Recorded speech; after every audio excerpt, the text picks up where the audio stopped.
Selamat datang di channel Educam Ganesha. Sebelum kita mulai, biasakan kita berdoa terlebih dahulu dan meminta file kepada admin agar pembelajaran lebih terstruktur. Oke, kita langsung saja ke soal SBMPTN Biologi di bab Sistem Imun. Soal nomor 1 dari soal tipikal SBMPTN. Fagositosis merupakan peristiwa sistem pertahanan tubuh makhluk hidup dengan cara A. Ditelannya antigen oleh sel makrofage, B. Ditelannya sel makrofage oleh sel patogen, C. Ditelannya antigen oleh sel B, D. Ditelannya makrofage oleh sel limfosit, E. Ditelannya sel patogen oleh sel limfosit. Oke, saya berikan waktu 5 detik untuk teman-teman menjawab. Baik, jawaban yang benar adalah A. Oke, jadi fagositosis itu merupakan peristiwa sistem pertahanan tubuh makhluk hidup dengan cara ditelannya antigen oleh sel makrofage atau sel monosit yang berubah ganas untuk memangsa patogen dari luar tubuh. Oke, soal nomor 2 dari soal tipikal SBMPTN. Pertahanan tubuh terhadap mikroorganisme patogen dapat diperoleh melalui A. Vaksinasi dan injeksi serum, B. Berolahraga secara teratur, C. Penggunaan disinfektan, D. Penggunaan obat herbal, E. Penggunaan jenis antibiotik. Oke, 5 detik lagi untuk teman-teman menjawab. Baik, jawaban yang benar adalah A. Jadi, pertahanan tubuh terhadap mikroorganisme patogen dapat diperoleh melalui vaksinasi dan injeksi serum. Oke, soal nomor 3 dari soal tipikal SBMPTN. Mekanisme pertahanan tubuh yang dilakukan oleh kulit luar yang berkeratin dan selnya mati bertujuan agar A. Merangsang pertahanan kimia, B. Mengurangi populasi bakteri non-patogen, C. Menjaga agar tubuh tetap bersih, D. Mikroorganisme patogen tidak tumbuh, E. Tidak ada sekresi kelenjar keringat. Oke, 5 detik lagi untuk teman-teman menjawab. Baik, jawaban yang benar adalah B. Jadi, mekanisme pertahanan tubuh yang dilakukan oleh kulit luar yang berkeratin dan selnya mati bertujuan agar mengurangi populasi bakteri non-patogen. Kulit memberikan penghalang fisik bagi jalan masuknya patogen ke dalam tubuh. Lapisan luar sel-sel kulit mati yang keras mengandung keratin dan sangat sedikit air, sehingga pertumbuhan patogen menjadi terhambat. Oke, soal nomor 4 dari SPMB tahun 2008.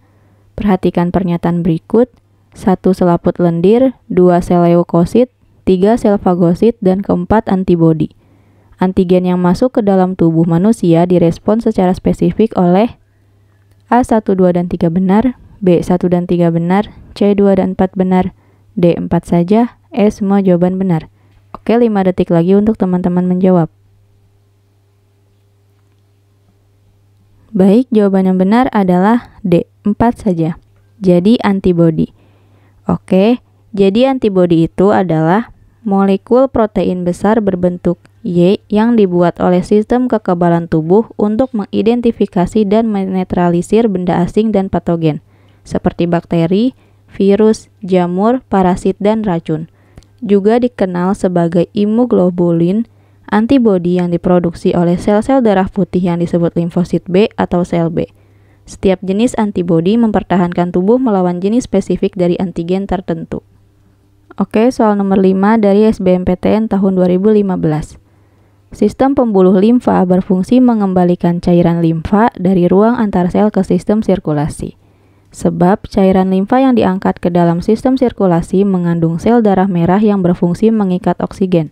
Hubungan pernyataan dan alasan di atas adalah A. Pernyataan benar alasan benar, keduanya menunjukkan hubungan sebab akibat. B. Pernyataan benar alasan benar, namun keduanya tidak menunjukkan hubungan sebab akibat. C. Pernyataan benar dan alasan salah. D. Pernyataan salah dan alasan benar. E. Pernyataan dan alasan keduanya salah. Oke, 5 detik lagi untuk teman-teman menjawab. Baik, jawaban yang benar adalah C. Pernyataannya benar dan alasannya salah. Jadi, pernyataannya benar, sistem pembuluh limfa berfungsi mengembalikan cairan limfa dari ruang antar sel ke sistem sirkulasi. Sedangkan alasannya salah, karena cairan limfa yang diangkut ke dalam sistem sirkulasi itu berasal dari sel darah putih, bukan sel darah merah. Oke, soal nomor 6 dari SPMB tahun 2002. Produksi antibodi monoklonal yang merupakan hasil pemanfaatan salah satu cabang bioteknologi yaitu A. Teknologi enzim, B. Teknologi hibrida, C. Teknologi DNA rekombinan, D. Teknologi reproduksi, E. Kultur jaringan. Oke, 5 detik lagi untuk teman-teman menjawab. Baik, jawaban yang benar adalah B.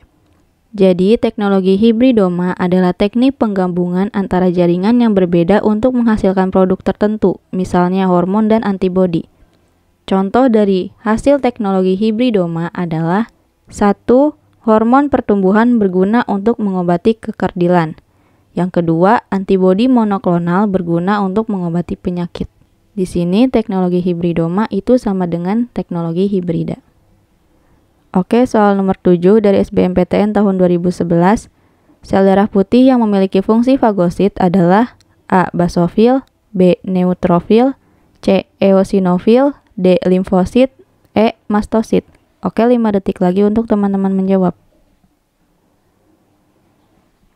Baik, jawaban yang benar adalah B. Jadi, neutrofil adalah salah satu jenis leukosit yang bergranula atau granulosit yang memiliki lobus lebih dari 3.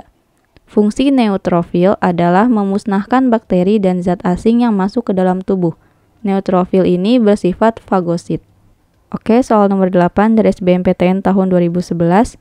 Sel darah putih yang berperan dalam pembentukan antibodi adalah A. Eosinofil, B. Basofil, C. Neutrofil, D. Limfosit, E. Monosit. Oke, 5 detik lagi untuk teman-teman menjawab. Baik, jawaban yang benar adalah D. Jadi, limfosit bertugas untuk menjaga imunitas humoral yang berkaitan dengan produksi antibodi, terdiri dari limfosit B dan limfosit T. Oke, soal nomor 9 dari UM-UGM tahun 2013. Kekebalan pasif buatan pada manusia dapat diperoleh melalui A. Vaksinasi dengan virus yang dilemahkan, B. Transfer nutrisi dari ibu ke janin, C. Produksi respon imun seluler, D. Pembentukan antibodi akibat antigen, E. Injeksi imunoglobulin ke dalam tubuh. Oke, 5 detik lagi untuk teman-teman menjawab. Baik, jawaban yang benar adalah E. Jadi, kekebalan pasif alami didapat dari ibu dan diberikan kepada anaknya, misalnya ASI. Yang kedua, kekebalan pasif buatan dapat diperoleh dari injeksi imunoglobin atau serum. Kekebalan aktif alami bisa diberikan melalui antibodi. Dan yang ketiga, kekebalan aktif buatan bisa dilakukan melalui imunisasi vaksin. Oke, soal nomor 10 dari SBMPTN tahun 2018. Perhatikan pernyataan berikut. 1 antibodi, 2 makrofag, 3 limfosit, 4 neutrofil. Sel darah putih yang berperan dalam third line defense mechanism adalah A. 1, 2, dan 3 benar, B. 1 dan 3 benar, C. 2 dan 4 benar, D. 4 saja, E. Semua jawaban benar. Oke, 5 detik lagi untuk teman-teman menjawab. Baik, jawaban yang benar adalah B. 1 dan 3. Jadi antibodi dan limfosit. Oke, jadi barir ketiga ini digunakan ketika bibit penyakit lolos dari barir kedua, yaitu lolos dari makrofag. Barir ketiga ini melibatkan respon imun spesifik karena melibatkan mekanisme antigen antibodi, yang mana mekanisme satu macam antibodi spesifik untuk satu macam antigen. Barir ketiga ini berupa limfosit, disebut dengan imunitas humoral karena mensekresikan antibodi ke darah dan cairan tubuh lainnya. Limfosit ada 2 macam sel, yaitu sel B dan sel T. Oke, soal nomor 11 dari SBMPTN tahun 2018. Berikut ini adalah faktor yang berperan dalam sistem pertahanan tubuh non-spesifik internal kecuali A. Fagositosis, B. Inflamasi, C. Protein komplement, D. Interferon, E. Limfosit. Oke, 5 detik lagi untuk teman-teman menjawab. Baik, jawaban yang benar adalah C. Jadi, pada sistem kekebalan tubuh non-spesifik, dalam bekerja, ia tidak memperdulikan jenis patogen yang menyerang. Dengan kata lain, semua patogen akan dilawan. Terdiri dari 2 macam, yakni sistem pertahanan eksternal dan sistem pertahanan internal. pada sistem pertahanan eksternal diperankan oleh jaringan epitel, mukosa, dan proses sekresi pada jaringan tersebut. Sedangkan sistem pertahanan internal diperankan oleh pertahanan yang dirangsang dari sinyal-sinyal kimia, sel fagosit, dan protein antimikroba. Oke, soal nomor 12 dari soal tipikal SBMPTN. Antibodi yang terdapat di kolostrum yang membantu dalam membentuk kekebalan pasif pada bayi adalah A. IgE, B. IgG, C. IgA, D. IgD, E. IgM. Oke, 5 detik lagi untuk teman-teman menjawab. Baik, jawaban yang benar adalah C. Jadi, IgA ditemukan di dalam tubuh, termasuk keringat, air mata, air liur, untuk membantu dalam membentuk kekebalan pasif pada bayi. Oke, soal nomor 13 dari soal tipikal SBMPTN.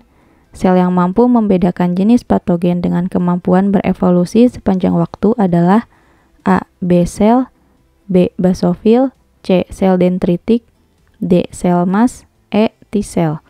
Oke, 5 detik lagi untuk teman-teman menjawab. Baik, jawaban yang benar adalah E. Jadi, T-sel ini mampu membedakan jenis patogen dengan kemampuan berevolusi sepanjang waktu demi peningkatan kekebalan setiap kali tubuh terpapar patogen. Oke, soal nomor 14 dari soal tipikal SBMPTN. Tipe vaksin yang dibuat dari patogen yang dimatikan dengan formaldehid atau pemanasan disebut A. Vaksin live attenuated, B. Vaksin toxoid, C. Vaksin rekombinan, D. Vaksin inactivated, E. Vaksin yang dilemahkan. Oke, 5 detik lagi untuk teman-teman menjawab.